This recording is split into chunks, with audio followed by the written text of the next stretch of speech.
একটা ইনফরমেশন আসে যে ঋষমুখ ক্লাস 5 পড়ুয়া একটা মেয়ে, সে স্কুল থেকে আর বাড়ি ফিরেনি।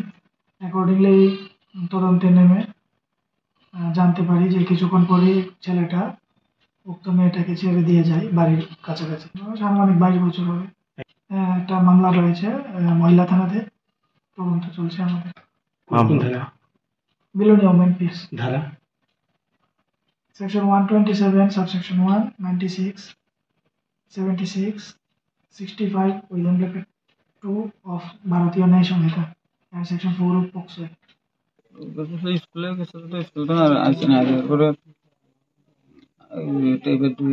দুটার পরে 3টার সময় গেছে খুঁজতাম আর খুঁজি এর হাতে। কোন ক্লাসে পড়ে? ক্লাস 5 স্কুলে গেছিল? হ্যাঁ, স্কুলে যাওয়ার পর স্কুলে যাওয়ার স্কুল ছুটি করে আর বাড়িতে আসে। বাড়িতে আইছে না? আপনার কোন সময় খবর মানে জানাজানি হয়েছে? 3টা।